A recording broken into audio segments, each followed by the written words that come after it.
पेरूची मसाला भाजी किंवा मसाला पेरू। आता आपण कृतीला सुरुवात करतोय। मी हे बघा, हे पेरू धुवून पुसून घेतलेले आहेत आणि हे मी मोदक पात्र किंवा वडी वगैरे करतो आपण ते पात्र घेतलेलं आहे।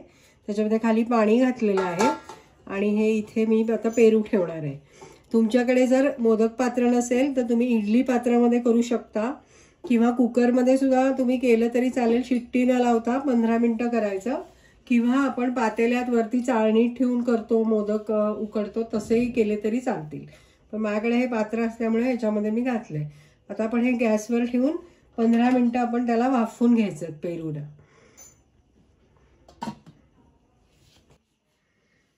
आता तुम्ही बघताय मी गॅस लावते इकडे आणि आता हे गॅसवर ठेवलेलं आहे। आता 15 मिनिटं आपण पेरू वाफवून घेणार आहोत। ते अशासाठी की हे थोडेसे मीडियम पेरू असल्यामुळे जरासे कडक असतात, त्यामुळे मग ते पुन्हा शिजायला भाजी वेळ लागतो। त्यामुळे वाफवून घेतले की थोडं सॉफ्ट होतात आणि मग आपल्याला ते चिरायला सोपं जातं आणि मग त्याच्यात भरून मग आपण त्याचा फोडणी घालतो। आता आपण मसाला तयार करून घेणार आहोत, जो पेरूच्या भाजी म्हणजे पेरू चिरल्यानंतर त्याच्यामध्ये भरणार आहे आपण तो मसाला। सगळ्यात पहिलं आपण डाळीचं पीठ घेतोय। हे बघा, हे डाळीचं पीठ घालायचं। त्याच्यानंतर भाजणी, त्याच्यानंतर पोहे। पोह्याच्या ऐवजी समजा तुमच्याकडे पोहे नसतील किंवा तुम्हाला आवडत नसेल ना, तर तुम्ही तांदळाचं पीठ घेतलं तरी चालेल किंवा कणी वगैरे अशी तांदळाची, म्हणजे थोडंसं त्याला तांदळाचा टच पाहिजे म्हणून भाजलेले पोहे आहेत हे। त्याच्यानंतर हळद घालायची थोडीशी,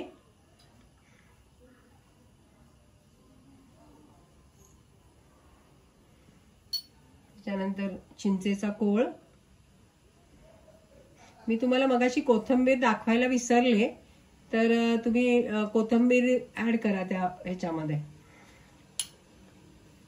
त्याच्यानंतर जिऱ्याची पावडर घालायची,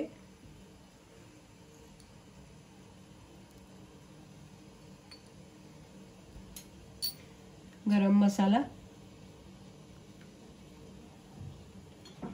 लाल तिखट। तुमच्या आवडीप्रमाणे तुम्ही तिखट घेऊ शकता। आणि जर का तुम्हाला लाल तिखट नको असेल तर तुम्ही मिरची सुद्धा वाटून घालू शकता, म्हणजे आपण भज्याच्या पिठाला कसं मिरची घालतो वाटून ना, तसं। आणि आता आपण हे सगळं मिक्स करणार आहोत।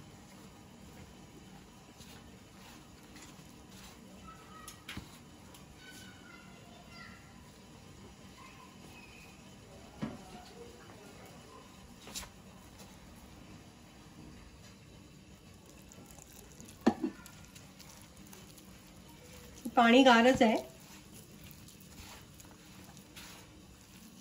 आपण जशी वांग्याची वगैरे भाजी करतो ना, पण याला कांदा नाही घालायचा। तुम्हाला आवडत असेल तर तुम्ही बघा, पण कांदा नाही चालत, कारण पेरू कसा गोड असतो ना थोडासा। तर आपण जसं पेरू खाताना कसं त्याच्यामध्ये मीठ आणि आपण तिखट लावून खातो आणि मग तो आंबट गोड छान लागतो, तिखट थोडंसं, तसं त्याच्यासाठी आपण कांदा नाही घालायचा याच्यामध्ये। म्हणजे साधारण पिठलं आपण करतो ना, कांद्याचं पिठलं, मेथीचं पिठलं, तसं हे पिठल्यासारखंच होणार आहे। म्हणजे पेरूचं पिठल्यासारखं सॉर्ट ऑफ होईल, पण ते हे भरायचं आपण पेरूमध्ये आणि मग त्याचा मसाला हा भरून मग करायची भाजी।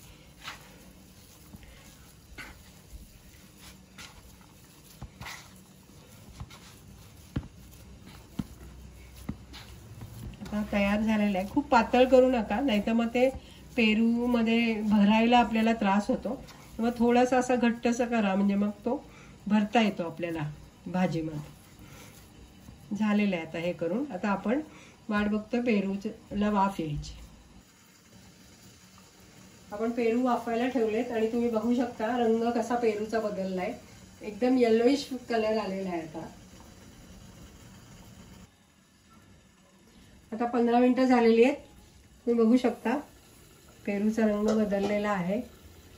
आणि आता आपण हे थोडेसे गार झाले की चिरून घेऊया.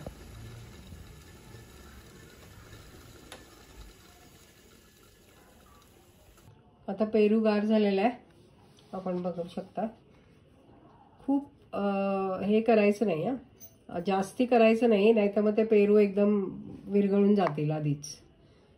आणि आपण वांग्याची भाजी करतो, भरल्या वांग्याची भाजीला जसं चिरतो तशा 2 कापा मारायच्या, म्हणजे 4 फोडी होतात त्याच्या.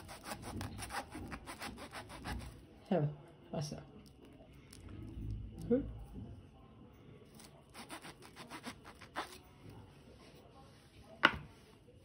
असे आपण सगळे घेऊया. आता मी लोखंडी कढई गॅसवर ठेवलेली आहे. शक्यतो आपण लोखंडी घेतो किंवा पितळेचं वापरतो, कारण हेल्दी आहे ते, त्याच्यामध्ये उकळते. ह्या भाजीला थोडंसं तेल जास्त घालायचं, म्हणजे त्याला छान तेलाचा तवंग यायला पाहिजे.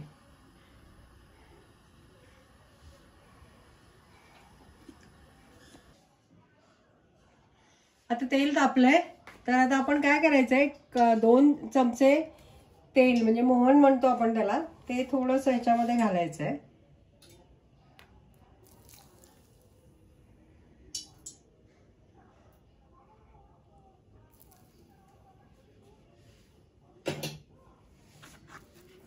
मिक्स करायचंय. आता मी कोथिंबीर घातली आहे बघा तुम्ही.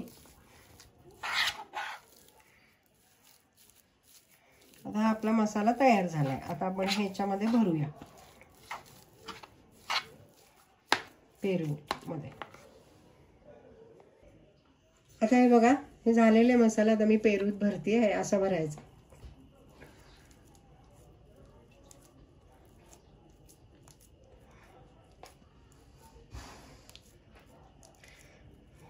याच्यामध्ये तुम्ही व्हेरिएशन करू शकता, पण पेरूचा टेस्ट जाऊ नये म्हणून आपण याच्यामध्ये आलं, लसूण किंवा कांदा असं काही घातलेलं नाहीये. प्युअर फक्त पिठं घातलेली आहेत, जेणेकरून आपल्याला थोडंसं ते रश्श्यासारखं हे करता येईल. असं भरून ठेवूया आपण आधी, आणि मग तेलात सोडायचं. आपण नेहमी पेरूची भाजी फोडी करून करतो, किंवा कोणी कोणी पेरूचा जॅम पण करतात गर काढून, तो पण छान लागतो. पण हे थोड्याशा वेगळ्या पद्धतीचं आहे हे. म्हणजे वांग आमच्याकडे करतात सगळे, आणि वांग खूप आवडीने खातात, आणि आमच्याकडे सांगली भागामध्ये वांग चांगलं पण मिळतं. तर असंच एकदा आमच्या असं डोक्यात आलं, अपर्णाला आणि माझ्या मिस्टरांना दोघांनाही पेरू खूप आवडतो. त्यामुळे मग अशा पद्धतीने आपण काही करावं का म्हणून मग असा एक प्रयोग केला.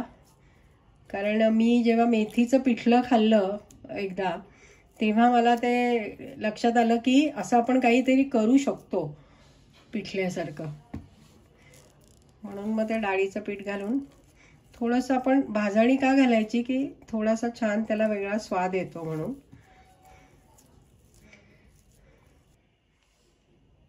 आता बघा, तेल तापलेलं आहे. सगळ्यात पहिल्यांदा मी जिरं घालते,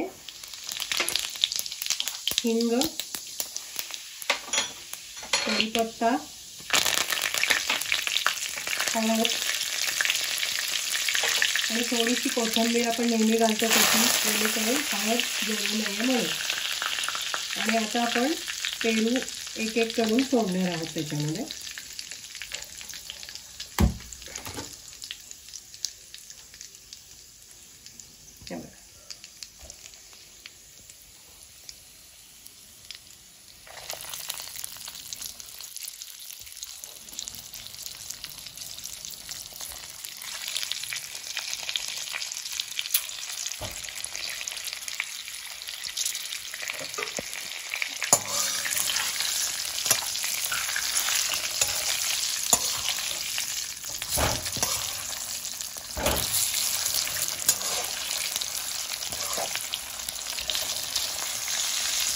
असं आपण शेतात वगैरे जाणार असलो भाकरी घेऊन वगैरे, तर हे अशा पद्धतीचं खूप छान लागतं. तुम्ही करून बघा आणि आम्हाला कमेंट बॉक्समध्ये सांगा की कसं झालं. आता हे आपलं उरलेला जो हा मसाला आहे हा याच्यामध्ये घालायचा.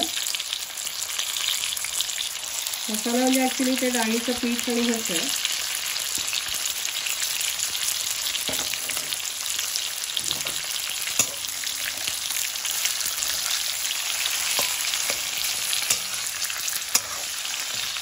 आणि मग याच्यामध्ये आपण पाणी घालायचं थोडंसं.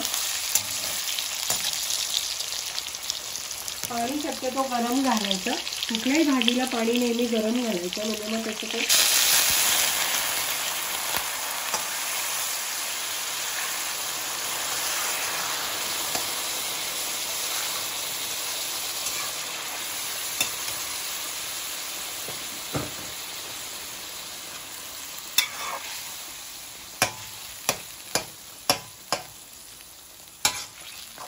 पारंपरिक लज्जतदार रेसिपीज आणि अमूल्य टिप्ससाठी आपल्या पोटोबा महाराष्ट्राला सबस्क्राईब करा आणि शेजारची घंटी दाबा. आपली माणसं, आपला चॅनल. तुम्हाला जर हे भाजाई टाकायची नसेल तर नुसतं डाळीच्या पिठाचं तुम्ही केलं तरी चालेल. आणि हे बघा, तुम्ही हे आपण जसं पिठलं करताना हे गुठळ्या सगळ्या आपण काढतो तसं हे करायचं, म्हणजे मग ते छान होतं.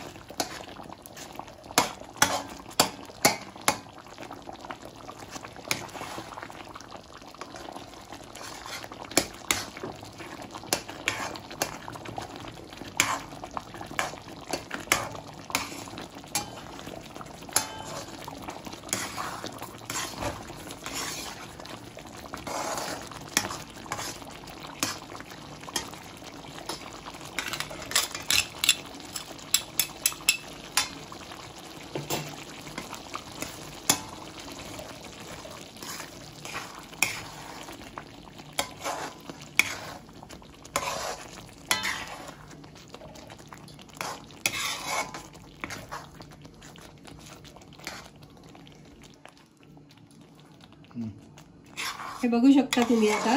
आणि आता आपण हे 15 मिनिटं शिजायला ठेवायचं, कारण ते डाळीचं पीठ आणि पोहे जे काही आपण घातलंय ते सगळं शिजलं पाहिजे. आणि थोडंसं रस्सा तुम्हाला कसा दाट पाहिजे त्याप्रमाणे पाणी घालायचं. शक्यतो ते अंगाबरोबर दाटसर केलं की छान लागतं. फार पातळ पण करून मग ते टेस्ट जाते त्याची. त्यामुळे आता आपण हे झाकून ठेवूया 15 मिनिट.